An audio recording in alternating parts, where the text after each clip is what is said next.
Kopa. Durian dikenali sebagai raja buah di Malaysia. Terkenal dengan aroma yang kuat, tekstur berkrim dan rasa yang kaya.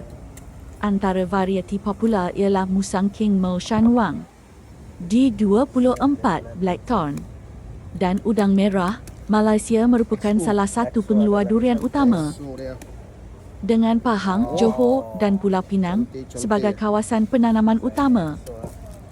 Musim durian biasanya memuncak antara Jun hingga Ogos, dengan hasil yang lebih kecil dari November hingga Januari.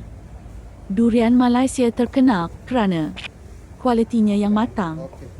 Secara semula jadi di pokok dan dieksport ke China, Singapura serta negara lain.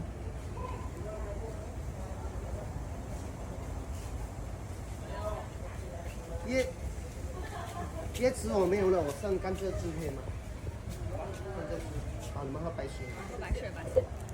So EXO, Mau San King, 椰子，是黑色 black dot. 小心手。 Okay. Thank you. Pertama, Musang King D197 paling popular. Tekstur lembut, aroma kuat. Rasa lemak manis dengan sedikit pahit.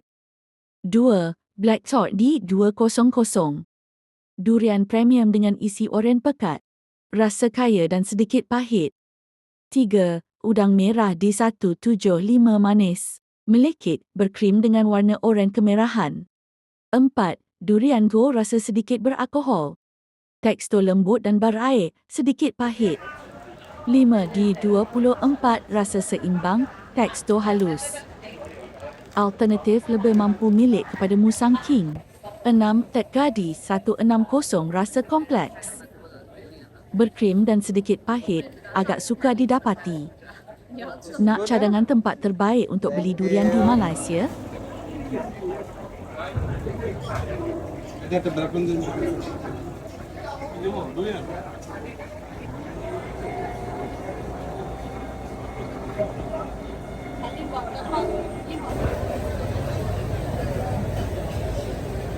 Cameraman.